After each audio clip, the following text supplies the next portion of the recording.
Got the battery on the charger now. Problem is that I plugged this in around 10 a.m. and an hour later I come back into the shop and the charger said it was full. So I'm really not sure.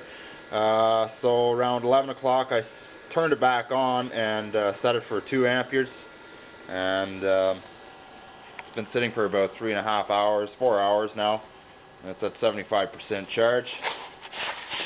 So I'm going to let it get to around 80, 85, and then I'm going to shut it off and we're going to go take another look and see if I can get it going again.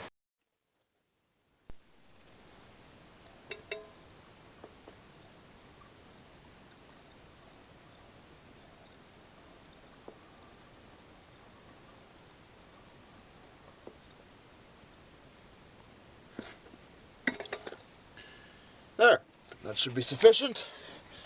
Alright, now our battery. Give it a little bit of a few minutes to charge, and hopefully we can make something do with this. Alright, so before I venture back through the Canadian wilderness back to the garage to go get at the battery, this is what we're dealing with here. Minus 30 degrees centigrade the last 2.5 weeks. So we definitely got frost on the engine. The fuel pump is all white. So we know it's definitely cold. I'm going to just take a quick check of the oil. Hasn't been running in 2 months.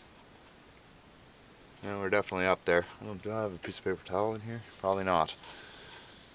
Well, it'd be level anyway. Like I say, the engine hasn't been running in 2 months, so that's what it is. Half full. Maybe I'll go get some 530 and dump some in it. I'll go get the battery now and see if we can get this whole thing going. No sunlight here at all. Like, there's a little sliver of sunlight shining through the trees, and this is all the car ever sees. Anyway.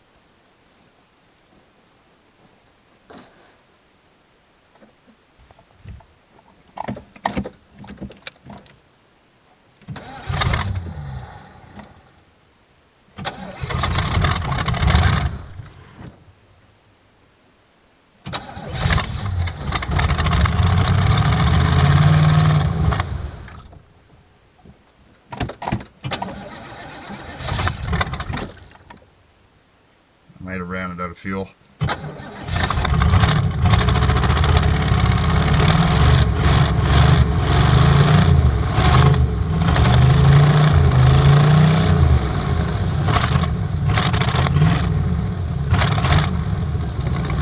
No, it sounds like it's running to me. Well, that was a cold start, but it's she's a runner. Whew. Wow. So it definitely has a dead cylinder. It keeps cutting in and out. I'm not sure which cylinder it is, but it's got to be a bad spark plug wire somewhere, or a foul plug or something. But you can hear it sometimes. It'll cut in and out. Anyway, it's not flooding up or anything. We don't have any black smoke. It seems to be running fairly well.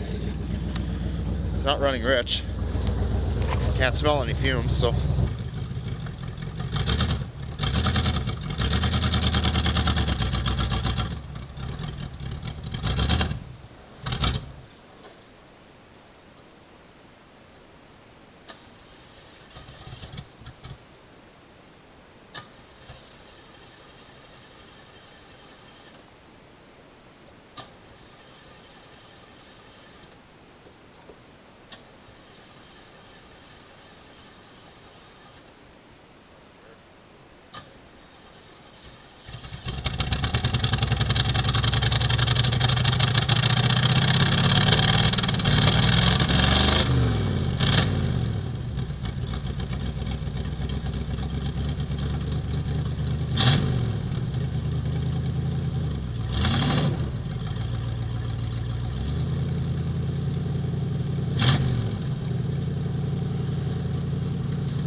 flooded her a bit, I guess.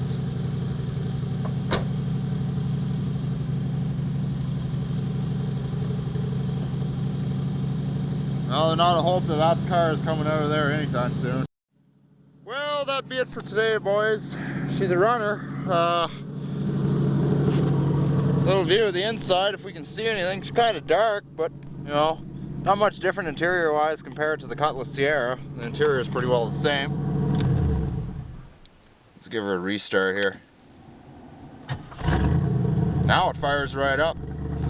So, just needs a good run. Probably needs a good tune-up too. I've never done a tune-up to this car, so you know, running pretty nicely there now.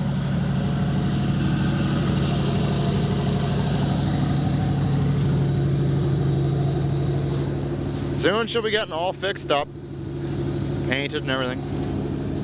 Nice car. I love this car.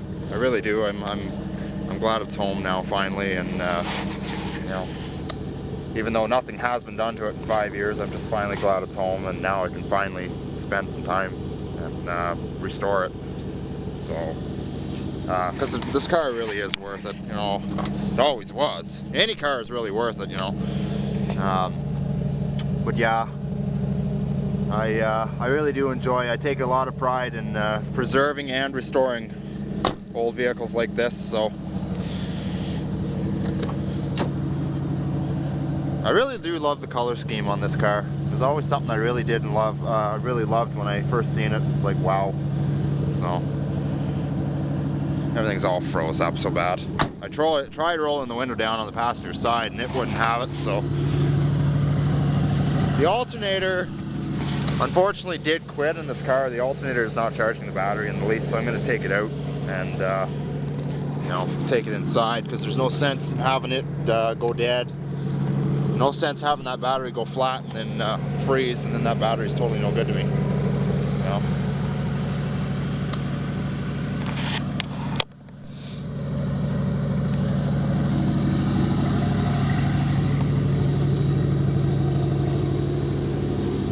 Usually hear it when the alternator has a load on, like when you turn the rear defroster on or the headlights and the high beams. You can usually hear the alternator to change a pitch.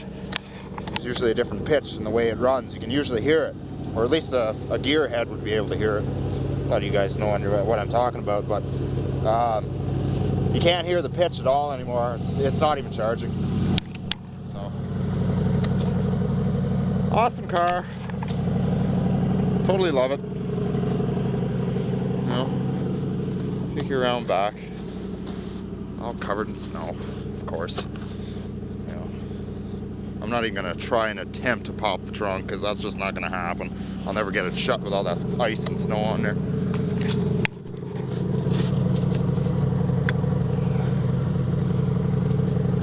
You know what? I feel heat. That heater working? Oh, look at that. Remember, the heater was giving me issues at one point. I wonder if that choke will kick down. Notice when the choke goes off, she kind of idles a little rougher. I don't know why that is. A little bit of fuel in her. It's definitely running rough. I think the choke might be sticking on or something. Really, really running rough now. Anyway.